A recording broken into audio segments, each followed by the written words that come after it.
waxaan sameeyay orod baa sameeyay wigli gaari baan gatay waa barmad baan soo qaatay gaari baan gatay.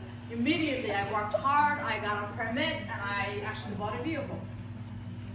Ano barmad wato meel dadla marayo isuqba wadanka inaan xukumo yaa waxa igu shitay police. And then suddenly I am thinking like I am the leader and the head of this country, I'm doing wonderful. And then I got a vehicle and suddenly I was driving the vehicle and I got pulled over and I see the lights of the police behind me. Police-ki markii uu istaajiyay oo soo degtay asagoon wali aniga waxay weydiin baa waxa ku soo dhacay kool kale oo dhib badan oo emergency oo Wilmer laga soo wacayo. So when the police officer pulled me over, as he was approaching to me, he got another urgent call, like something that was very, very urgent. And before he said anything to me, he went back to his vehicle and started driving, and he started driving to Gold. He started running, got in his car and he just took off running. And I thought that is what the reason why he came towards me. I thought that's what he was telling me is for me to follow him, and I followed him. Wilmer markuu joogo intaasoo nal gooyay nalalka asagu waa gooyaa ma istaago nalko geli wuxuu gooyaa maxamudaa guduudan anna waa daba ordahaya.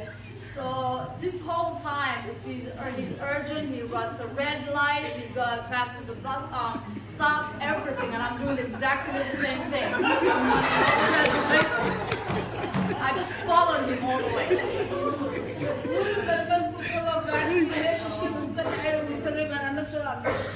And then he got to his place where he was going to where the urgent was, and I pulled right next to him. What do you need? I pulled next to him and he said, what do you need?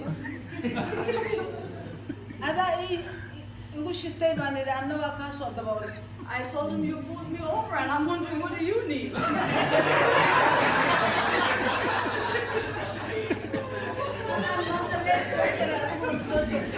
And then he said, I ran all the red lights and you've been following this whole time? I said, yes.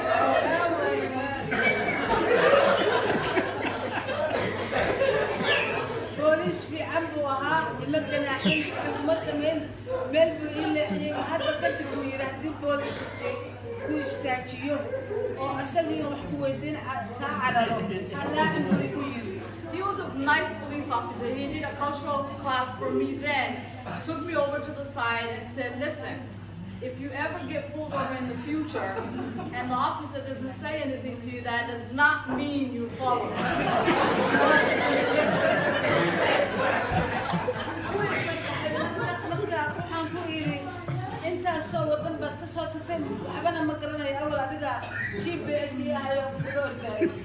And then he let me go, but then I told him, I just followed you. I'm not a GPS. How am I supposed to get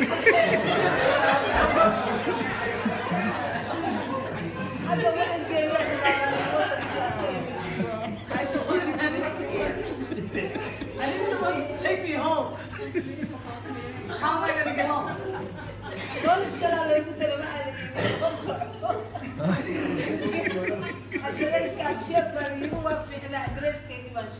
So I gave them my address and then another police officer escorted me home.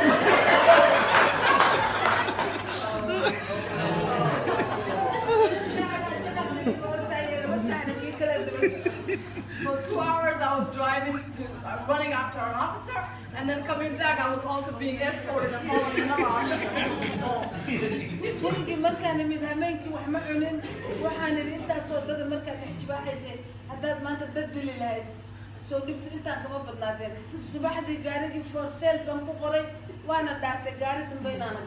and then after I went home, I started really analyzing what just happened. And I realized I could have ran someone over, I could have done a lot more damage. The following morning, I put a for sale sign on that vehicle, and I never drove that.